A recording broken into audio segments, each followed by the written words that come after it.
1960년대 후반에서 70년대 중반까지 한국에 거의 모든 사람들이 알 만큼 유명한 시가 하나 있었습니다. 그 시의 내용은 이렇습니다. 산에 가야 범을 잡고 강에 가야 고기를 잡지. 인천 앞바다에 사이다가 떴어도 껍부가 없이는 못 마신다. 돈 내고 돈 먹기 시작해야 부자 되지. 어서 오세요 붐빠라 붐빠 서영춘. 이 얘기를 듣고 웃는 분들은 자기의 나이가 순식간에 공개가 된 것입니다.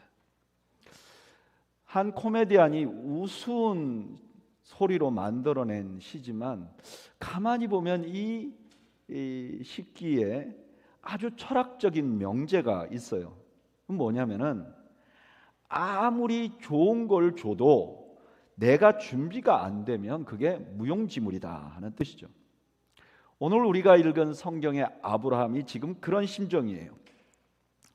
창세기 13장에 보면 아브라함과 룻이 헤어진 후에 하나님께서는 아브라함에게 엄청난 축복을 주십니다. 창세기 13장 14절에서 17절 롯이 아브라함을 떠난 후에 여호와께서 아브라함에게 이르시되 너는 눈을 들어 너 있는 곳에서 북쪽과 남쪽 그리고 동쪽과 서쪽을 바라보라.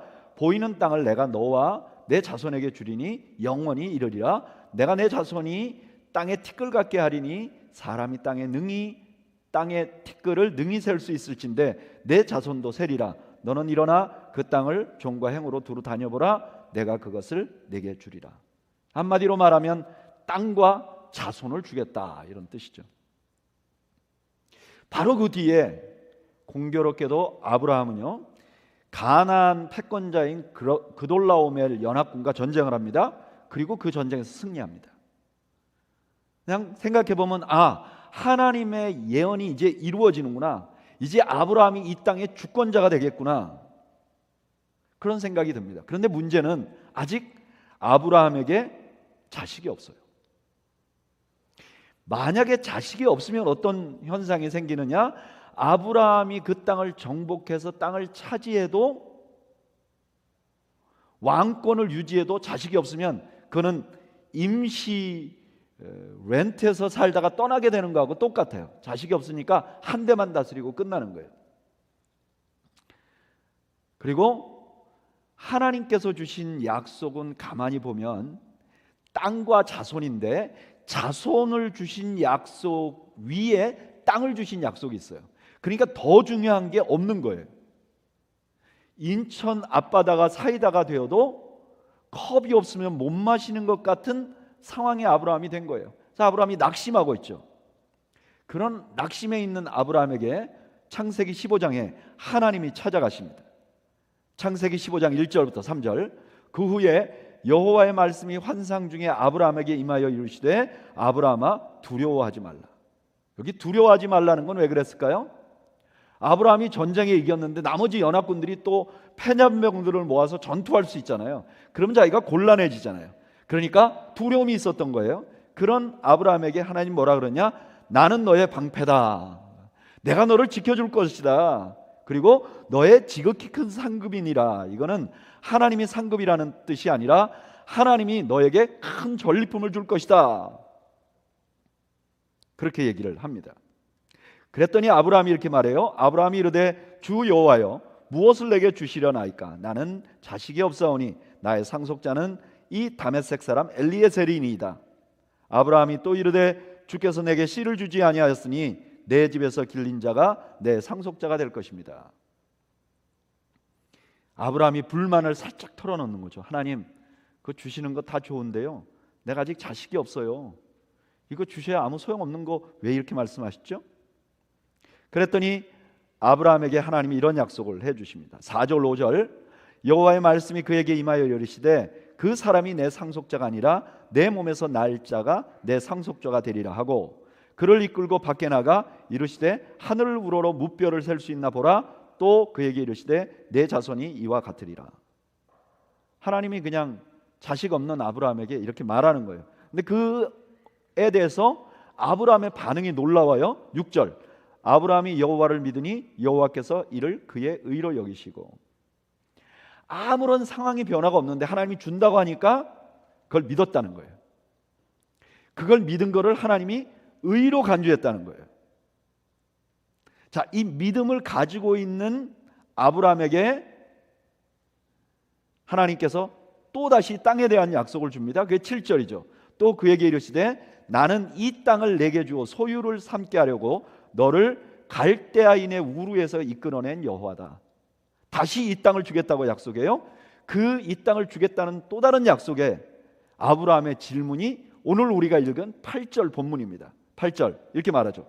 그가 이르되 여호와여 내가 이 땅을 소유로 받을 것을 무엇으로 알리까? 하나님 나한테 이거 자꾸 주신다 그러는데 그 좀 확증을 좀 주세요. 어떤 사람들은 이걸 아주 부정적으로 봅니다. 아브라함이 믿음이 없었다. 그런 건 아니에요. 여기 아브라함이 하는 말은 하나님의 말씀이 그대로 될 것입니다. 그런데 확신이 필요하니까 증거를 하나 주세요. 그랬더니 하나님께서 아브라함에게 아주 특이한 명령을 주십니다. 15장 9절 10절 한번 읽어볼까요? 이 오늘 설교의 핵심 되는 본문입니다. 한번 읽어보죠. 시작. 여호와께서 그에게 이르시되 나를 위하여 3년 된 암소와 3년 된 암염소와 3년 된 숫양과 산비둘기와 집비둘기 새끼를 가져올지니라. 아브라함이 그 모든 것을 가져다가 그 중간을 쪼개고 그 쪼갠 것을 마주 대하여 놓고 그 새는 쪼개지 아니하였으며. 짐승 가져와서 반 갈라서 놓으라는 거예요. 아니 도대체 이건 도대체 왜 이렇게 명령하셨지? 우리는 좀 이해하기가 어렵지만 아브라함 당시에 이건 굉장히 익숙한 장면입니다. 왜냐하면 아브라함 당시에 두 국가가 언약을 맺을 때 이렇게 해요. 두 왕국의 왕들이 쫙 섭니다. 서고 백성들이 쫙 서요. 그러면 한 사람이 나와서 낭독을 해요. A 왕은 이런 약속, 이런 규약, 이런 규약을 지켜야 되고 B 국가는 이런 규약을 지켜야 합니다. 선포를 해요. 그 다음에 짐승을 한 마리 가운데서 놓고 반을 쪼개요. 그러면 그 피가 막 낭자할 거 아닙니까? 그러면 그 사이를 둘이 손을 잡던 아니면 앞뒤로 걸어가던 걸어가요. 그럼 이게 어떤 의미냐? 만약에 조금 아까 선포한 그 약속을 못 지키면 누구든지 이 쪼개진 짐승처럼 될 것이다. 이런 습관이 있었어요. 그 당시에. 아브라함이 하나님이 나하고 무슨 언약을 맺으려고 하시나 보다 이런 생각을 하게 된 거죠. 그런데 그 다음에 놀라운 일이 일어납니다. 해가 질 때까지 아무 일도 안 일어나다가 17절 한번 다 같이 읽어볼까요? 너무나 중요한 말씀이에요. 읽어보죠. 시작. 해가 져서 어두울 때 연기 나는 화로가 보이며 타는 횃불이 쪼갠 고기 사이로 지나가더라. 보통은 언약을 맺으면 즉시 지나가는데 저녁까지 기다려요. 그 다음에 저녁이 되니까 화로와 횃불이 고기를 지나가요. 여기 화로의 연기는 하나님의 임재의 아주 독특한 상징이에요. 하나님이 임재하셨다 그러면 연기가 있어요. 그리고 여기 불은 하나님 임재의 또 분명한 상징이에요. 근데 연기와 불, 하나님 임재가 동시에 어디를 지나가냐면 그 쪼갠 고기 사이로 혼자 지나가 버린단 말이에요. 이거는 너무나 중요한 두 가지 의미가 있어요. 첫째는 뭐냐? 저를 따라 하시죠. 이 언약의 의무를 혼자 다 감당하시겠다는 하나님의 선언입니다. 보통은 약속을 맺고 둘이 같이 지나가면 너도 약속을 지켜야 되고 나도 약속을 지켜야 된다 이런 건데 지금 여기를 혼자 하나님이 지나가셨어요. 그러니까 이건 무슨 뜻이냐? 내가 내 의무를 다 하겠다는 거예요. 하나님이 다 하겠다는 거예요. 여러분, 이런 일은 고대에는 잘 일어나지 않아요. 왜냐하면 이 언약이라는 것이 원래는 동등한 나라들이 맺는 경우는 별로 없어요. 대부분이 어떤 나라가 어떤 나라를 침공해요. 그래서 우위에 있는 나라가 조공을 바칠 나라와 언약을 맺자 이렇게 말해요. 그래서 조공을 맺는 나라에게 수 없는 조항을 막 달아요. 뭐 1년에 쌀을 얼마 바치고 노예를 얼마 바치고 이러면서 막 조항을 달아요. 정복한 나라는 대부분 힘이 있는, 더 우위에 있는 나라는 내가 너희들 힘들면 지켜줄게, 이 정도만 해요. 그리고 지나가는 거예요. 그건 뭐냐? 너희들이 만약에 약속 하나만 안 지키면 내가 너희들 다 이 짐승처럼 할 거야 하고 협박하는 의미가 더 많이 담겨 있어요. 그러니까 좀 더 우위에 있는 사람이 혼자 이 짐승을 지나가는 경우는 없어요. 근데 만약에 누군가가 혼자 지나간다고 하면 이 언약, 발표된 모든 언약의 그 수행을, 이 언약을 위해서 하는 일을 내가 혼자 하겠다고 하는 약속이란 말이에요. 그런데 지금 보면 아브라함과 하나님을 보면 하나님이 위에 있어요. 위에 있어 약속을 하는 거예요. 그런데 하나님께서 그걸 혼자 지나가는 거예요. 그러니까 아브라함아, 내가 너한테 자식을 준다 그랬지, 내가 너한테 땅을 준다 그랬지, 그건 너의 노력이 아니라 내가 그냥 다 해주겠다라고 지금 선언하는 거예요. 아브라함의 입장에서 보면 어떤 말이냐, 내가 너한테 자식 주는 거 너를 의지하지 않을 거야. 내가 너한테 이 땅을 주는 거 내가 너를 의지하지 않을 거야. 이렇게 선언하는 거예요. 여러분, 이 선언으로 창세기 15장 6절을 보면 좀 이 말씀이 다르게 보입니다. 창세기 15장 6절 우리가 한번 읽었는데 다 같이 한번 읽어볼까요? 창세기 15장 6절 읽어보죠. 시작. 아브라함이 여호와를 믿으니 여호와께서 이를 그의 의로 여기시고. 사람들은 이 본문을 이렇게 이해해요. 아브라함이 행위로 의롭다함을 받은 게 아니에요. 뭘로 의롭다함을 받았어요? 믿음으로 의롭다함을 받았어요. 그러니까 아브라함의 의의 근거는 믿음이에요. 그리고 아브라함이 믿었기 때문에 하나님이 그에게 자식을 주었어요. 아브라함이 믿었기 때문에 하나님이 그에게 가나안 땅을 주셨어요. 그러니까 이 믿는 것이 하나의 공로예요. 믿는 것을 하나님과 우리와의 관계에서 우리는 믿는 것을, 아브라함은 믿는 것을 하나님께 주시고 하나님은 그 믿는 것을 공로로 해서 아브라함에게 뭔가 대가를 줬다는 거예요. 여러분, 이런 생각은요, 우리에게 새로운 율법주의에 빠지게 됩니다. 율법주의가 뭐죠? 내가 행함으로 의로움을 얻고 그 행함이 내 구원의 근거가 된다는 게 율법주의예요. 그런데 내가 믿음으로 의를 얻고 그것이 내 구원의 근거가 된다면 이것도 율법주의라는 거예요. 제가 예전에 그랬어요. 저는 어렸을 때 굉장히 보수적인 그 교단에서 신앙생활을 했습니다. 주일날에는 일을 안 하는 것뿐만 아니라 텔레비전도 못 봤어요. 당연히 술, 담배를 하면 저는 지옥 가는 줄 알았어요.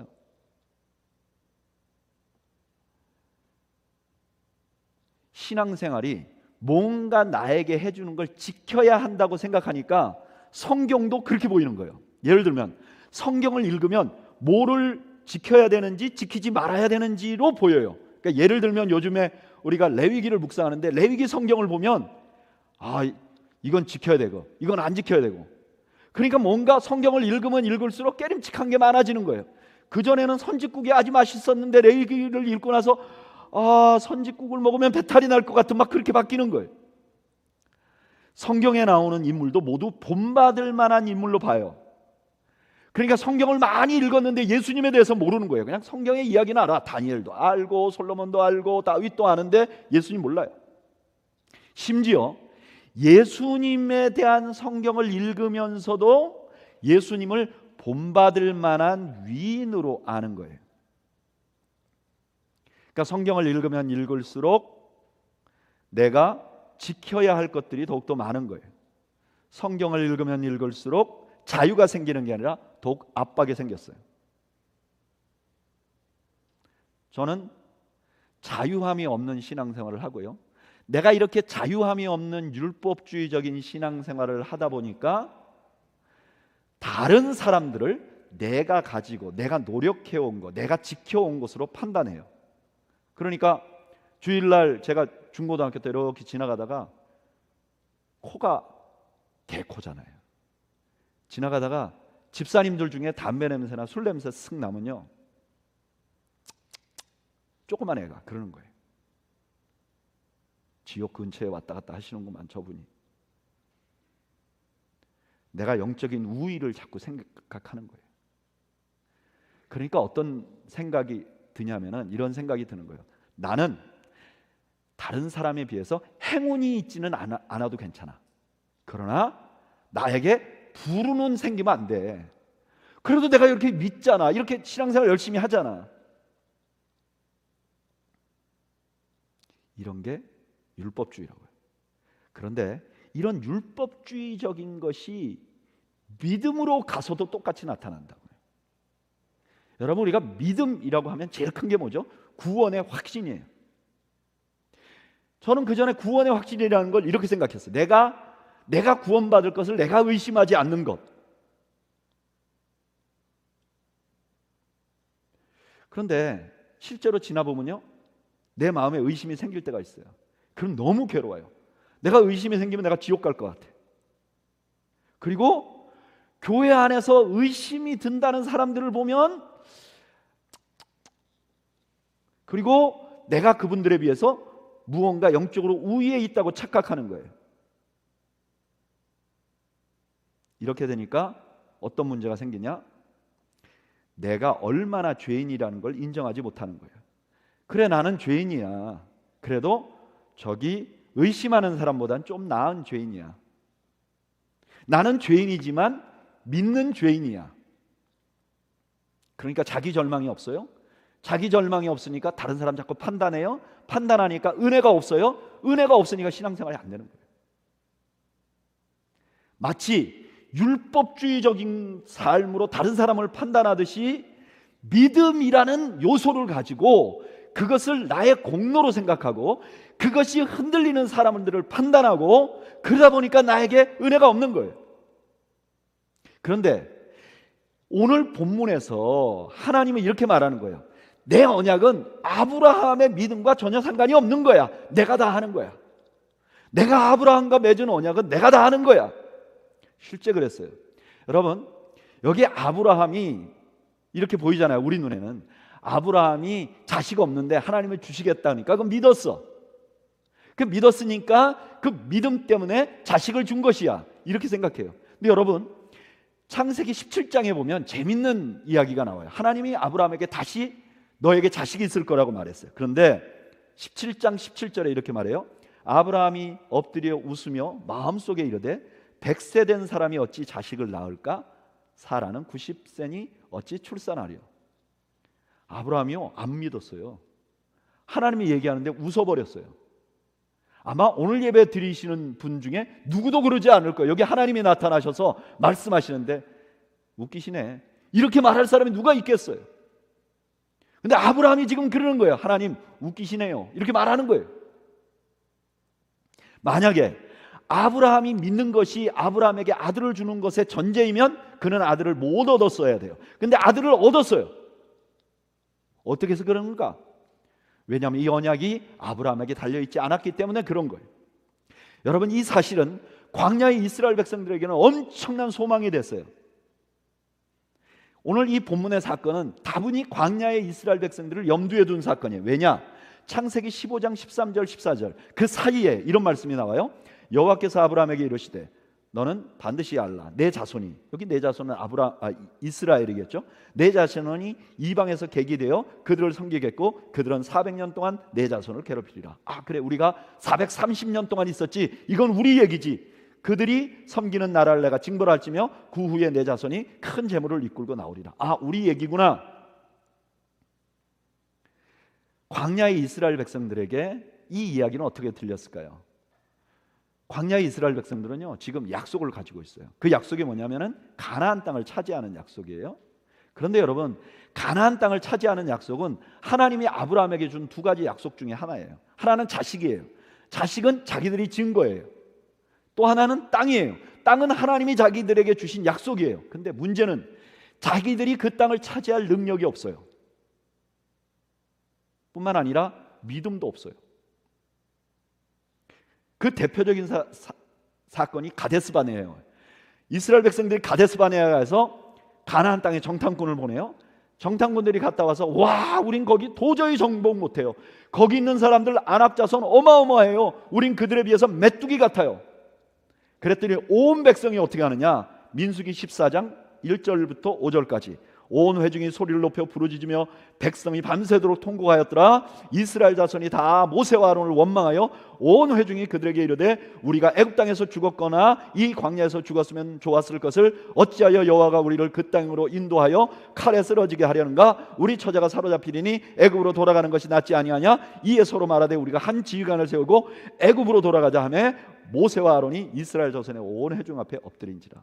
언뜻 보면 이들이 모세와 아론에게 도전한 것 같습니다. 그런데 하나님은 한마디로 이 사건을 이렇게 말해요. 민수기 14장 11절 여호와께서 모세에게 이르시되 이 백성이 어느 때까지 나를 멸시하겠느냐? 내가 그들 중에 많은 이적을 행하였으나 어느 때까지 나를 믿지 않겠느냐? 광야의 이스라엘 백성들은 믿음도 없어요. 능력도 없어요. 그러면 그 땅을 못 차지해야 정상이잖아요. 그런데 그 땅을 차지하는 것은 자기들에게 달려있지 않아요. 그래서 소망이 생겼어요. 이게 광야의 이스라엘 백성들의 소망이에요. 근데 역사적으로 어떻죠? 그들은 믿음도 없고 능력도 없었는데 결국은 그 땅을 차지한 거예요. 어떻게 해서 그렇게 차지하게 됐는가? 하나님의 언약은 우리에게 달려있는 것이 아니라 하나님께 달려있기 때문에 그래요. 여러분, 이것은 오늘날 광야를 사는 모든 그리스도인들에게 너무너무 중요합니다. 하나님의 언약은 우리에게 안 달려 있어요. 여러분, 기독교인의 믿음도 우리에게 달려 있는 게 아니에요. 어떤 사람은 이렇게 생각해요. 기독교의 믿음도 행동이라고 생각해요. 내가 굳게 믿으면 구원을 얻고 내가 굳게 믿지 않으면 구원이 없다. 이렇게 하면 이게 믿음도 행동이에요. 믿는 것 자체가 공로예요. 근데 성경은 그렇게 말하지 않아요. 에베소서 2장 8절 우리 한번 읽어볼까요? 읽어보죠. 시작. 너희는 그 은혜에 의하여 믿음으로 말미암아 구원을 받았으니. 믿음이 뭐예요? 은혜로. 믿음으로 말미암아 구원을 받았으니 이것은 너희에게서 난 것이요 아니요 하나님의 선물이에요. 구원은 선물이에요. 심지어 이 믿는다는 것의 본질이 뭐냐? 내가 천국 가는 믿음이 있다는 믿는다는 것의 본질이 뭐냐? 구원이 나에게 달려있지 않다는 것을 믿는 거예요. 여러분 저를 따라 하시죠. 우리의 구원은 우리에게 달려있지 않습니다. 그럼 어디에 달려있어요? 하나님께 달려있는 거예요. 하나님은 어떻게 하시는가?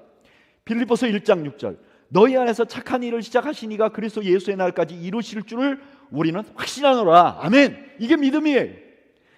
내가 예수 믿었는데 이걸 꽉 유지하고 끝까지 잘 살 거예요. 이게 믿음이 아니고 나에게 믿음을 선물로 주신 하나님이 나한테 한번 믿음을 줬으면 내가 천국 갈 때까지 계속 데리고 가실 거야. 그 하나님은 그런 분이야 라고 믿는 거예요. 로마서 8장 30절에 또 미리 정하신 그들을 또한 부르시고 부르신 그들을 또한 의롭다 하시고 의롭다 하신 그들을 또한 영화롭게 하셨느니라.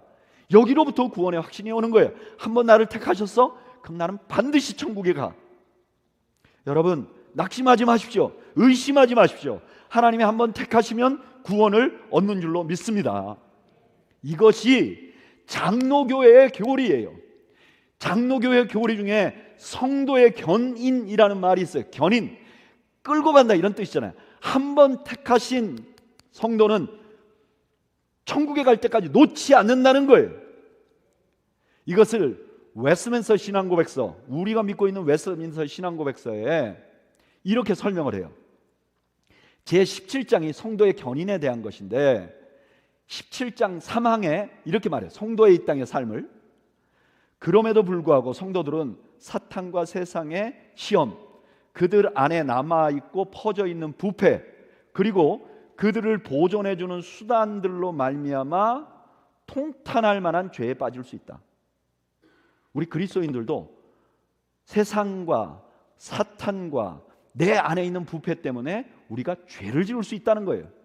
통탄할 만한 죄를 지을 수 있다는 거예요. 그리고 얼마 동안 그 가운데 머물기도 한다. 죄를 지을 뿐만 아니라 그 안에 그냥 있어요. 그리고 그것으로 말미암아 그들은 하나님의 진노를 일으키고 또 성령을 근심하게 하고 또 그들이 받은 은혜와 위로 중에 일부를 상실하게 되고 마음이 강팍해지고 양심의 상처를 입게 되고 다른 사람들에게 상처를 입히고 다른 사람을 넘어지게 만들고 일시적으로 심판에 이르도록 할 만한 행동을 자초할 수 있다고 말해요. 그런데 이렇게 우리가 부족함에도 불구하고 17장 3항에 하나님이 자신의 사랑하는 자 안에서 용납하시고 자신의 성령으로 말미암아 효과적으로 부르시고 거룩하게 하신 자들은 은혜의 상태에서 전적으로 그리고 최종적으로 타락할 수 없다. 약간의 타락은 있을 수 있지, 약간의 시험은 들 수 있어, 흔들릴 수는 있지만 전적인 타락은 안 된다. 그들은 확실하게 그 상태에서 끝까지 인내하며 영원히 구원을 받게 될 것이다. 여러분, 하나님 우리를 절대로 버리지 않습니다. 이것은 구원에 있어서도 마찬가지고 우리의 삶에 있어서도 마찬가지입니다. 광야 같은 인생을 살다 보면 고난이 없는 날이 없습니다. 어느 날 하나, 어느 해 하나 근심이 없는 날이 없습니다. 어떤 사람의 말처럼 인생은 고난과 기쁨의 시줄과 날줄이 서로 엮여서 인생이 진행되는 것 같습니다. 잠깐 기쁘고 잠깐, 어떤 때는 숨이 콱 막혀버리는 고난을 겪습니다.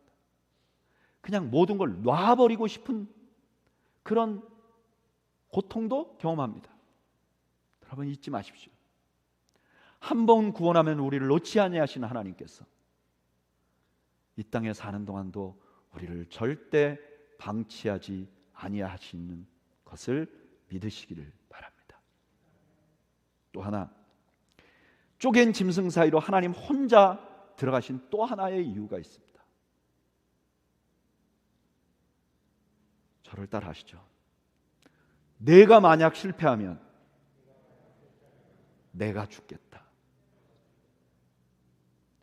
쪼갠 고기 사이로 혼자 지나가시니, 원래 언약식에서 쪼갠 짐승 사이를 같이 걸어가면 네가 언약을 지키지 못하면 너 죽어, 내가 언약을 지키지 못하면 내가 죽어.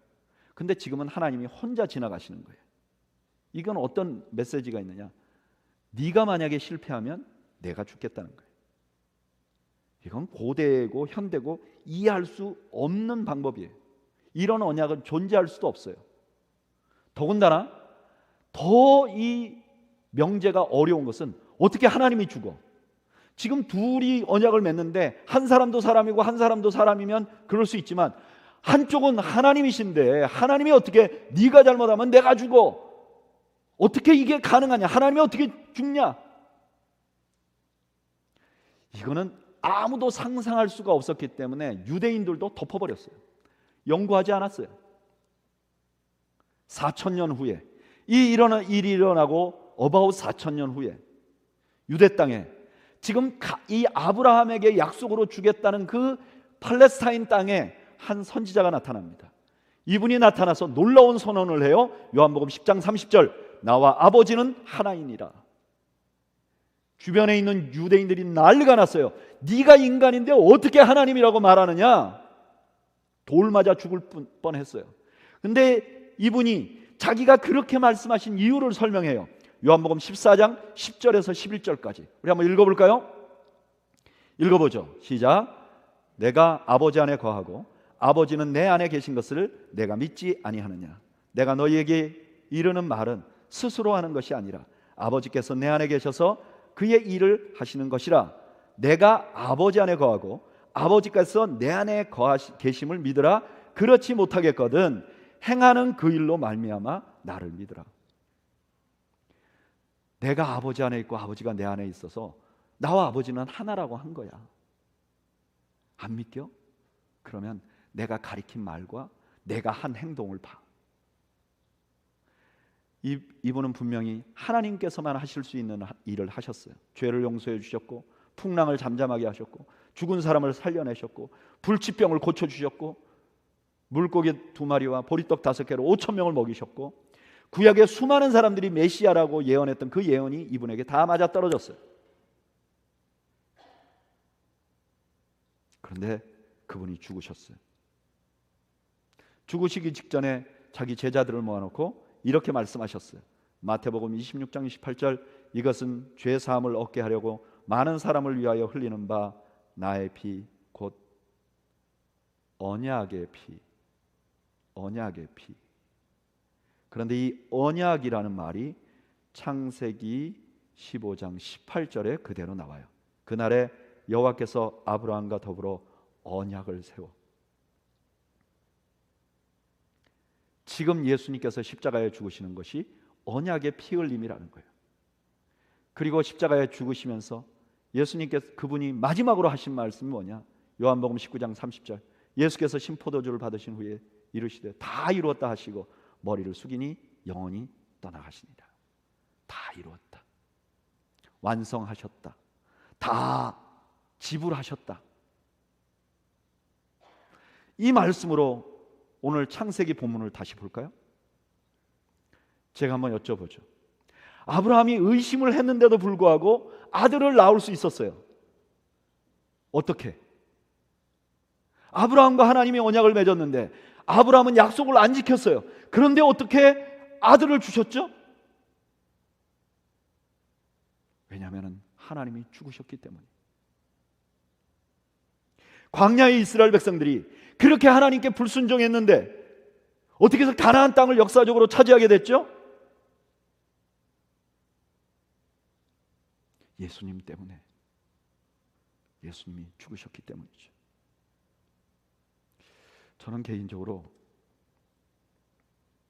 성경이 이렇게 보이는 것이 저에게 큰 축복이라고 믿습니다. 저는 이전에는 성경이 이렇게 안 보였어요.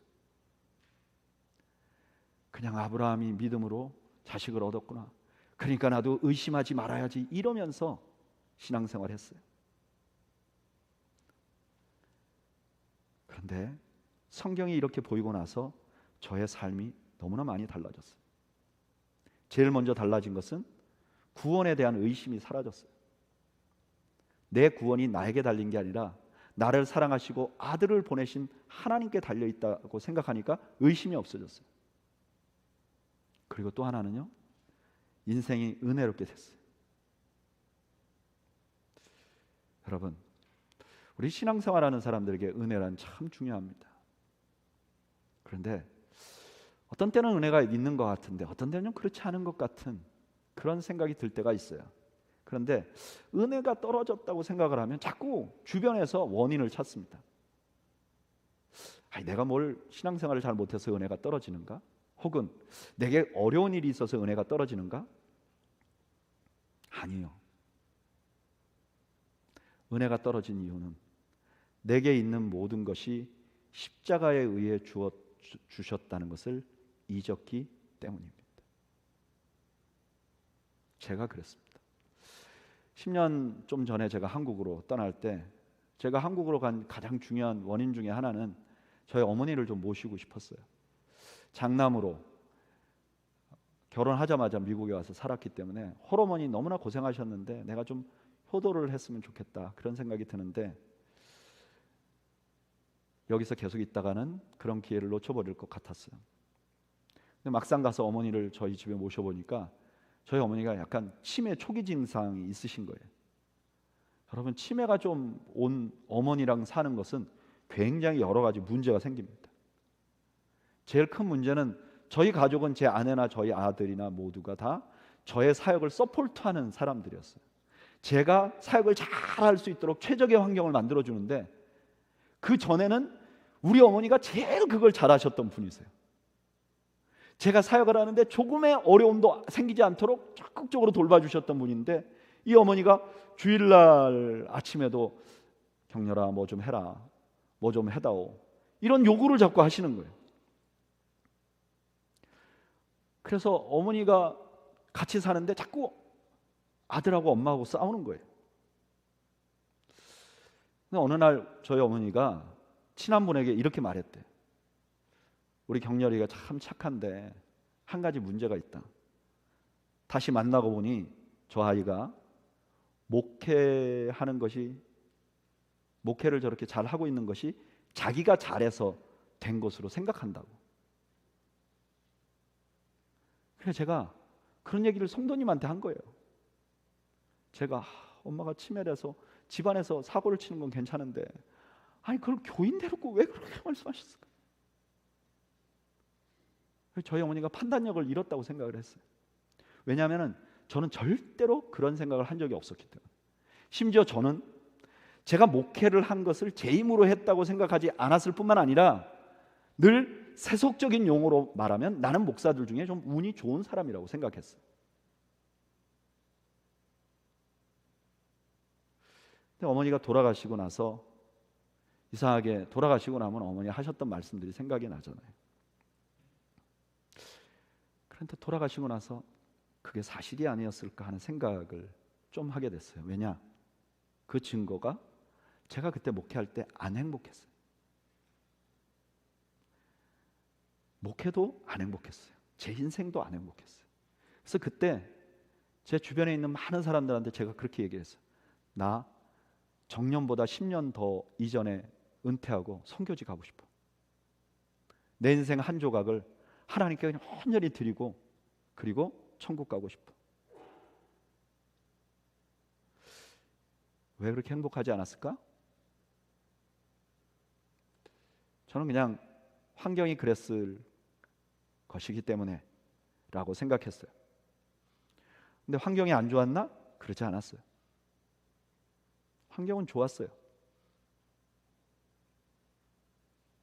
보니까 내가 하나님 앞에 설 때마다 나를 구원해 주신 하나님께 대해서는 감사했지만 나를 구원하기 위해서 그 독생하신 아들을 보내신 예수 그리스도의 그 은혜, 네가 잘못하는 것 내가 죽을 거야. 그 은혜가 충만하지 못했던 것 같아요. 내가 누리고 있는 것이 내 힘으로 이루지 않았다는 것은 알았지만 내가 누리는 것 뒤에 예수 그리스도의 십자가가 있었다는 것, 피 흘리심이 있었다는 것, 자기가 죽겠다는, 네가 잘못하면 내가 죽을 거야 라는 보혈의 은혜가 저에게 충만하지 않았던 것이죠.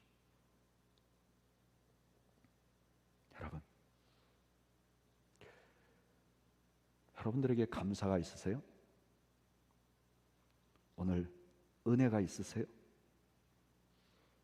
행복이 있으세요? 만약에 그게 없다면 왜 그럴까요? 누구 때문에? 환경 때문에 내가 행복하지 않다고 생각하신다면 그것은 잘못된 답입니다.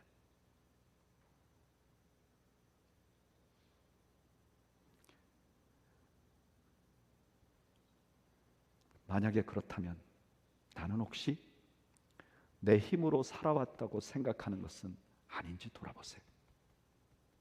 나는 혹시 나와 하나님과의 관계에서 내가 기도하고 내가 믿으려고 애쓰고 내가 무언가 했기 때문에 이 관계가 유지되고 있다고 생각하고 있지 않는지 생각해 보세요. 내가 지금 누리고 있는 것이 내 능력으로 누리는 것은 아니지만 그 뒤에 주님의 피 흘리심으로 누리고 있다는 것을 잊고 있지는 않았는지 돌아보세요. 오늘 아브라함의 이야기는 현대를 사는 그리스도인들에게 이렇게 말합니다. 네가 누리고 있는 것 운이 좋아 누리는 것이 아니야. 내가 죽었기 때문이야. 말씀을 정리해 볼까요? 오늘 본문은 우리가 믿는 신앙의 근본을 너무나 잘 보여주는 장면입니다. 우리의 신앙생활, 우리의 구원은 하나님께 달려 있습니다. 하나님은 그것을 우리에게 주시기 위하여 자신이 십자가에 죽으셨습니다. 그 은혜로 내 인생을 보는 것, 이것이 바로 신앙생활의 시작입니다. 저는 이 설교를 준비하면서 손경민이라는 목사님이 쓰신 찬양이 생각이 났습니다. 이분은 어려서 호르몬이 밑에서 자라서 여러 가지 그 고난 가운데서 자라시고 목사님이 되셨어요. 근데 어느 순간에 자기 인생을 돌아보니까 모든 것이 은혜였어요. 그래서 이 사람이 시를 썼어요. 제목이 은혜예요. 내가 누려왔던 모든 것들이, 내가 지나왔던 모든 것들이, 내가 걸어왔던 모든 순간이 당연한 것이 아니라 은혜였어. 모든 것이 은혜, 은혜, 은혜. 한없는 은혜. 내 삶에 당연한 것 하나도 없었던 것을, 모든 것이 은혜였어. 우리 아브라함에게 언약을 맺으면서 이 언약은 너에게 달려있는 것이 아니야, 뿐만 아니라 내가 만약에 이 언약을 어기면 내가 죽을 것이야 라고 말씀하신 하나님의 은혜를 기억하며 이 찬양을 함께 드리겠습니다.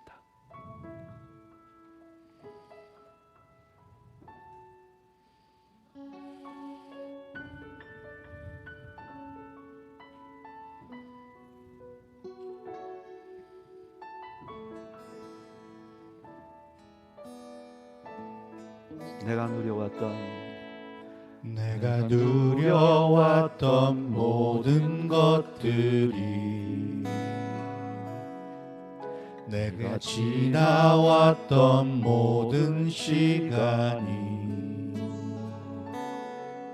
내가 걸어왔던 모든 순간이 당연한 것 아니라 은혜였어. 아침 해가 뜨고 저녁에 노을, 봄의 꽃향기와 가을의 열매, 변하는 계절의 모든 순간이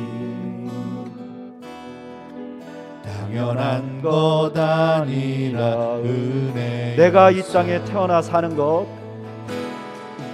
내가 이 땅에 태어나 사는 것, 어린아이 시절과 시절과 지금까지 숨을 쉬며 살아 꿈꾸는 것, 숨을 쉬며 살며 꿈을 꾸는 것, 당연한 것 아니야 은혜로웠어. 당연한 것 아니라 은혜였어. 내가 하나님의 자녀로 살며, 내가 하나님의 자녀로 살며 오늘 찬양하고 예배하는 삶, 복음을 전할 수 있는 축복이 당연한 것 아니라, 당연한 것 아니라 은혜였소. 아멘. 모든 것이 은혜, 모든 것이 은혜,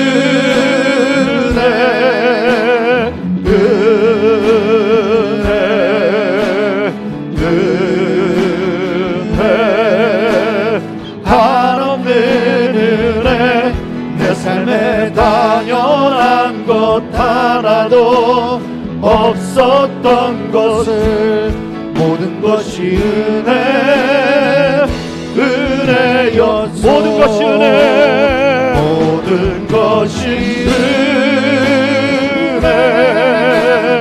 은혜, 은혜.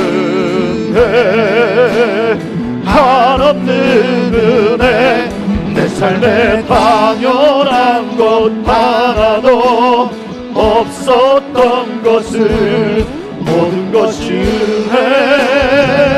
은혜 모든 것이 은혜 모든 것이 은혜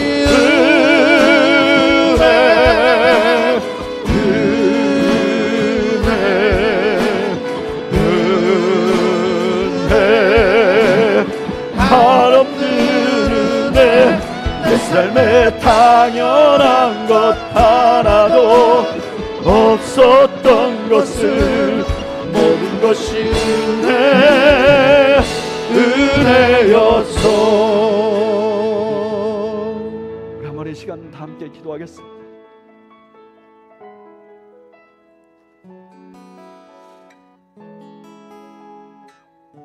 우리는 너무나 하나님이 주신 은혜를 얕게 생각하는 경우가 있습니다. 그저 내 마음에 감동 한번 주는 것, 내가 어려울 때 조금 도와주는 것. 근데 오늘 성경은 내가 실패할 때마다 하나님이 죽으셨다고 말씀하십니다. 내가 믿음이 흔들릴 때마다 그리스도가 죽으셨다고 말씀하십니다. 내가 내 삶에 실패할 때마다 주님이 죽으셨다고 말씀하십니다. 내 삶의 곳곳에 그리스도의 피가 있다고 말씀하십니다. 한번 이 시간 하나님이 주신 은혜를 묵상하겠습니다. 내 삶에 역사하신 하나님의 은혜를 묵상하겠습니다. 함께 잠시 기도하겠습니다.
이제는 우리 주님 예수 그리스도의 은혜와 하나님 아버지의 그 크신 사랑과 성령님의 함께 하심이 내가 실패하면 내가 죽을 것이야 라고 말씀하신 그 약속을 믿고 의지하는 주의 백성들 머리 위에 이들의 가정과 이들의 생업 위에 지금으로부터 영원 무궁토록 함께 있을지어다. 아멘.